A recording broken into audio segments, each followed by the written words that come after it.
Hi everyone, how's everyone doing today? I am getting ready to make my supper. I am just making a very basic ham and then a hash brown casserole for supper, but I'm doing both of them in a crock pot. And so I wanted to bring you along today in case you are cooking for the holidays. I know sometimes when you're cooking a big holiday meal, figuring out oven times and juggling the oven space can be a real challenge.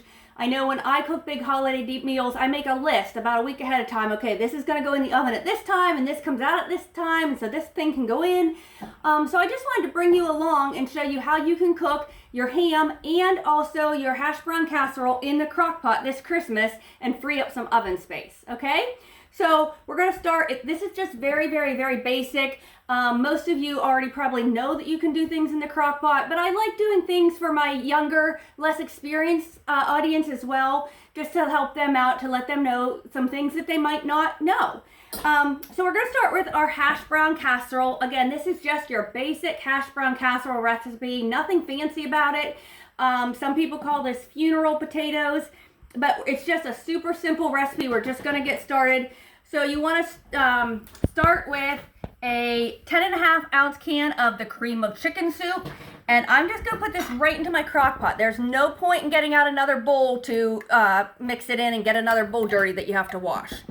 Okay, so 1 can of cream of chicken soup in the crock pot.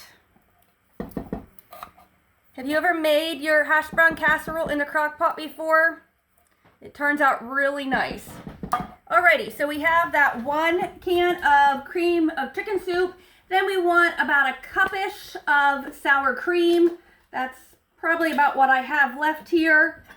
So I'm just going to pretty much add what I have left. Just guess it, estimate it. There we go. All right, and next you want to add a 1/4 cup melted butter. For best taste, use butter. Do not use the margarine or the spread. Use a 1/4 cup melted butter. This is salted butter. Okay, I'm just going to give that a little toss here. Alrighty, now I'm going to add about 1.5 cups of shredded cheddar cheese. You certainly can shred your own, but I have to go quick today, so I'm just adding already shredded. So about 1.5 cups of shredded cheese. Next, we want to add onion flakes. Certainly you can add fresh onion. I just need to go quick today, so I'm just using the dried onion flakes. Then you want some salt and pepper to taste, probably about 3/4 teaspoon of salt and about a 1/4 teaspoon of pepper. All right, so we're just now going to mix that all together really well.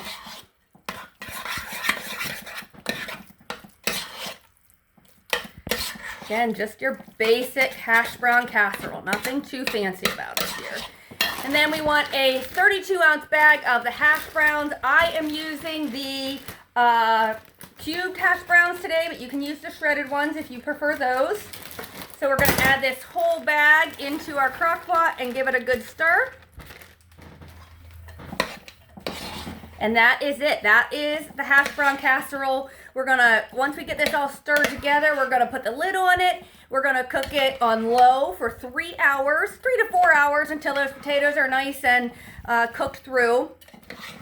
Oh, and I think I forgot to mention, when you're making this, you wanna lay your bag of frozen hash browns out of the freezer a little bit so they're a little bit thawed. It works better if you're not working from frozen when you're cooking them. Okay. So there is our hash brown casserole ready to go. Like I said, we'll just cook this on low for 3 hours, and right before we serve it, we will sprinkle cheese on the top for about the last 5 minutes. Alrighty, so we're gonna go ahead and get our ham going now. You can do any ham in the crock pot, whether you just do a basic ham, or if you do a ham with like a mustard glaze on it or pineapple. You can do any ham in the crock pot. So again, it's just going to free up that oven space on Christmas Day. The one I'm doing today is a little bit different. It might be different than anything you've ever done before. It's simple, it's delicious, but you've just maybe never tried it before. You know, sometimes you want to stick with tradition and make things exactly the way Grandma made them, and other times you want to just try something a little bit new, and that's what this would be. It's just a recipe that's a little bit new than your traditional ham, okay? So I have my ham in my crock pot. I just have a little tiny chunk here because there's only going to be 3 of us here for supper tonight. So we didn't need much. I had this in my freezer, but you use whatever size ham you need for your family. Put it in the crock pot, and then we're just going to kind of dab it dry a tiny bit with a paper towel just to get some of that excess moisture off of it. Okay, now we are going to take, this is a 20-ounce can of crushed pineapple. I'm going to put about half of this right on top of my ham. And then we can use the other half for serving with the ham, or you can save it to make cookies or something else with. But we're going to put about half that can right on top of our ham here. So all those yummy juice runs down through it as it's cooking.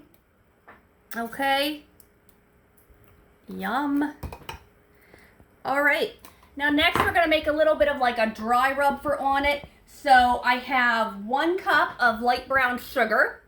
And to that, I'm going to add a ½ teaspoon of cinnamon. Yes, cinnamon. This is where it gets a little different from what you might be used to. And I also want to add a 1/4 teaspoon of nutmeg and a 1/4 teaspoon of ginger. Okay. Like I said, it's very basic, very simple, but it's just maybe spices that you've not typically heard of putting on hams. So that was a ½ teaspoon cinnamon, a 1/4 teaspoon nutmeg, and a 1/4 teaspoon ground ginger. I'm just going to give those a little stir here in my bowl. And then I'm just going to sprinkle this over top the pineapple and the ham. And I might not use all of this sugar mixture just because my ham was such a tiny little piece there. But if you're, obviously doing a big ham, you're going to want to use it all. We'll see here though. So I'm just going to sprinkle that over the top of my ham. Just like that. All right, guys. And then I'm going to try to maybe get some of that little bit of rub up on the actual slice of ham here. There we go.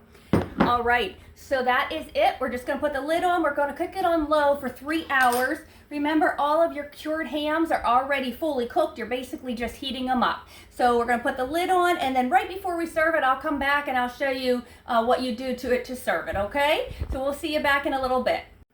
Okay, guys, so our yummy ham was in the crock pot for 3 hours, and I set it out on the plate, let it cool, rest for a little bit, and then we sliced it. And now I'm just going to take some of these yummy drippings from the crock pot and just drizzle right over the top of all that ham.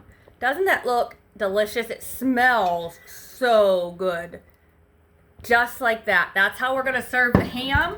It looks beautiful. And then over here, our potatoes were cooking. I had them in over 3 hours. The last 5 minutes, I put another layer of cheese on top and put the lid back on, let it cook for that last 5 minutes. So that's our supper tonight. I made a few carrots to go with it. I hope you'll give this a try. Like I said, just a nice way to free up the oven space when you're making holiday dinners. Have a great evening, everyone. I hope you have a very Merry Christmas season.